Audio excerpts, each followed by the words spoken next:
Well, hello again, everybody. Welcome back to Walking Through the Scriptures with Joseph Bahoda. I'm your host, Joe Bahoda.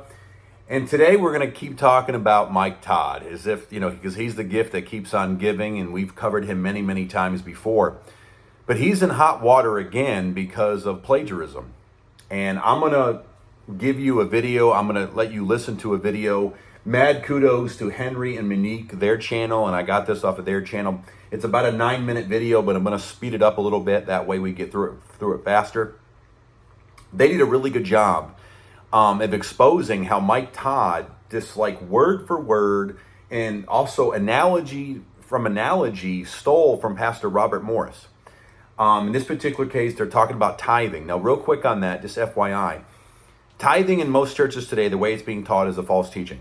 And if you want more information on that, go back to like my very first videos I've ever made to like 11 years ago.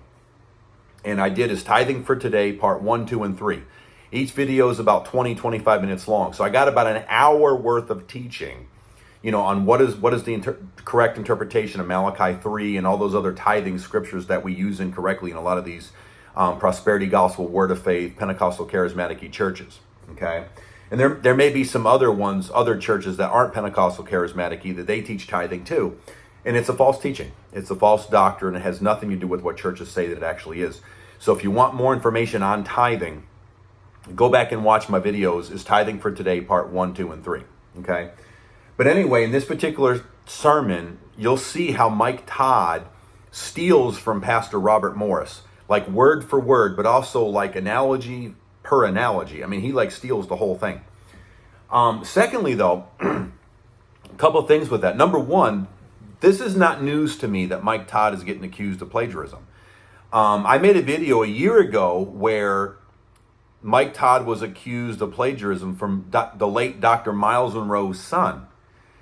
And that's true. When you go back, look at the teaching that Mike Todd did on the kingdom, he was getting all of that from Myles Monroe. As a matter of fact, when he was teaching somebody, he was actually wearing a Dr. Myles Monroe, the late Dr. Myles Monroe t-shirt. So when Mike Todd was teaching on the kingdom, he was using recycled Dr. Myles Monroe's material. And he was even wearing, again, a Dr. Myles Monroe t-shirt. Well, it got so bad, apparently, that Myles Monroe's son basically wrote an article and said, look, enough's enough, because a lot of people have been stealing from my daddy for years. But enough's enough, because basically this is ridiculous. And the person he was referring to was Mike Todd. So that was like a year ago, where Mike Todd was accused of plagiarism like a year ago. So my point is, this is not the first time I've heard of this, and I reported about that. So I'm going to go ahead and include the link to that video that I did on that over a year ago. Okay, and here we are a year later, and now Mike Todd is now blatantly stealing from Pastor Robert Morris. Now, here's the other thing that's not surprising to me, and that is, this is what spiritual sons and spiritual fathers do. In prosperity gospel word of faith circles, a lot of times the spiritual son is just a clone or a parent of their spiritual father. Great example of this. Remember when Creflo Dollar taught infamously on the little gods doctrine? And he was like, we beget where we come from, basically. So dogs beget dogs and cats beget cats. Therefore, God begets gods, since we're made in God's image and likeness. So therefore, AKA little God's doctrine, right? Very infamously taught that. Creflo Dollar did. Well, guess that. Where's Creflo Dollar getting that from? He's getting that from his spiritual daddy, Kenneth Copeland. Because Kenneth Copeland has been teaching that since the 1980s. And where was Kenneth Copeland getting that from? People like Kenneth Hagin Sr. Okay? So these spiritual sons, they literally copy and paste or clone or parent what their spiritual daddy says. So this is also not news to me, because I came out of the prosperity gospel word of faith circles, and this is what spiritual sons do. And apparently Robert Morris is like a mentor to Mike Todd. So there you go. If this is your mentor, stealing his material and re-preaching it as if it's yours, this is what spiritual sons do in the prosperity gospel word of faith circles. So this is not news to me. They're just clones and parrots of their spiritual daddy. So if Robert Morris is his mentor, which is what I saw online, this doesn't surprise me Mike Todd is going to do this, because this is what happens in these circles. Also, too, or another point about this is also, too, Mike Todd admitted that he does not write his own sermons. he has a sermon writing team that helps him write his sermons. Well, that leads to a question then too, doesn't it? Because if that's the case, what is the team's culpability in all this? I mean, if he's plagiarizing Robert Morris, plagiarizing Myles Monroe, plagiarizing all these other dudes, and then preaching it as if he's the one coming up with this new insight, and if he has a team writing those sermons, what culpability does that team have in this plagiarism? See, we need to ask that. We need to ask that too. Who else is guilty of this? This Mike Todd or his team as well? We need to ask ourselves this, saints. But anyway, so here's the video by Henry and Monic. And again, I'm going to include the link to this video, also the link to my video a year ago where he stole from Dr. Myles Monroe. So I'm going to give you to that one too. And again, if you go on my channel and go all the way down to the bottom, all the videos I've done is Tithing for Today, 1, 2, and 3. Information about tithing, that's all there too. But anyway, here we go. What's this? And Steve and Todd, we got stand up. Hey, Charles, Will, Scott, come here real quick. Last analogy we go on. We'll give you an illustration. Let's say that I say these 3 men, I'm going to go away for a while. And I provided for Debbie, but I want to provide some additional funds for her. But I want to channel or funnel those funds through you 3 men. So I'm going to send each of you $10,000 a month. Okay? Jason, don't get that excited. This is just an illustration. Okay. Let's say I'm going on a trip, and I'm gonna be gone for an extended period of time. Y'all come right here. I'm gonna be gone for an extended period of time, and see how he's blatantly copying word for word, but also analogy from analogy. He's stealing the whole thing.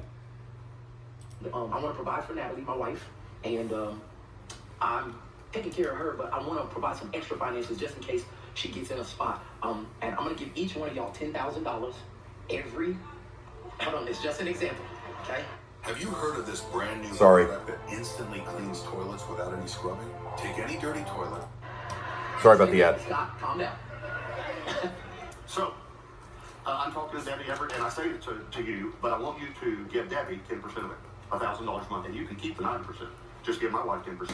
So I'm talking to Debbie every day and letting her know, it's an extended trip. I'll be back several months. I have to be gone.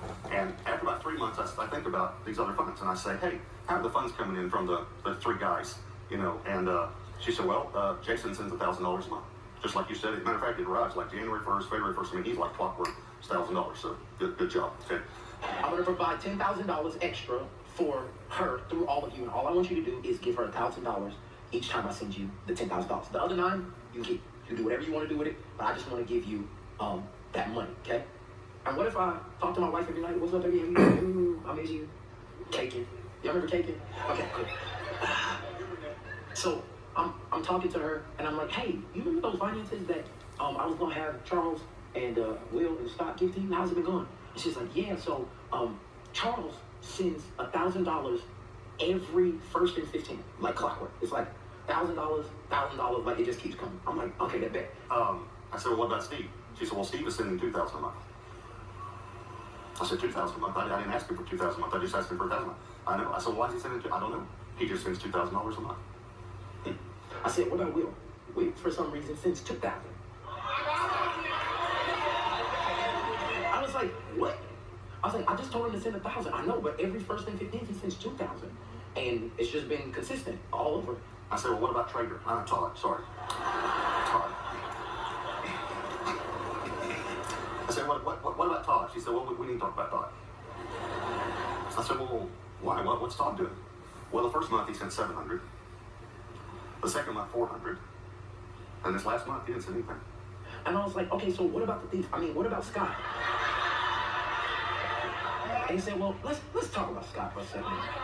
She said the first time he sent $700. The second time he sent $5. And this last month he didn't send anything. And I said, what? Scott didn't send nothing this last month? She said nothing. I said, but I gave him the $10,000. Okay. Now I want you to think about this. Think about this. How do you think that makes me feel? And I'm giving him the $10,000. It's coming from me. And I just asked him for 10% for my wife. He can keep the 9%. Okay, what do you think I'm going to do? I'll tell you what I'm going to do. I'm not going to send him any more money. Because he's proven to me he can't be trusted. And I'm going to take what I'm giving him, and I'm going to give it to Steve and Jason. Because they've proven they can be trusted. Who would I stop sending resources to?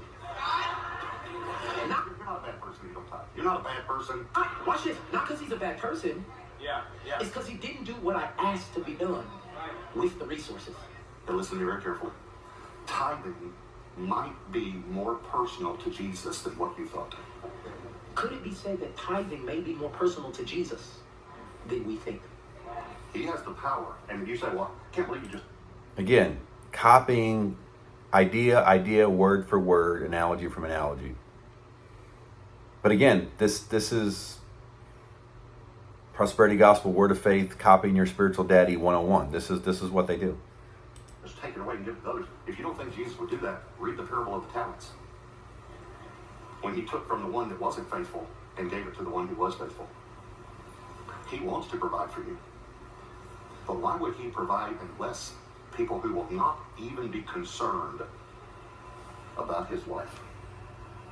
Now, real quick on that, and what they may do to get around it is, because I've seen this done too, is they'll say, well, my mentor, Pastor Robert Morris, said, and then they'll do it word for word that way. So they'll give them credit, and then they'll just steal the whole thing. So that happens a lot. And then, but once they tell the story 2 or 3 times, it's no longer Pastor Morris said, it's I now said. So they'll give them credit in the beginning, but after they keep telling the story over and over and over, after about 3 times, this is what I say now too. So now the story becomes mine. I was taught that. It's a test. And it's very important we pass this test. And if you don't believe that's real, go study the parable of the talents. Yeah. Where God literally took from the one who did not do what he asked him to do, and he gave it to the ones who were. Now listen to me. This is an example of me trying to provide for my bride. But Jesus calls the church Let me just remind you, is the church the bride of Christ? his bride. And I've got to tell you, I was just going to read it to you and then tell you, but I've got to tell you so you can see it as we read the passage and not think about the old legalistic way that it's presented in the text. When I say don't rob God, I don't mean by you keep your tithe and your tithe belongs to him and so you're robbing God of money. I actually don't think that's what this means. I personally don't think that God needs our...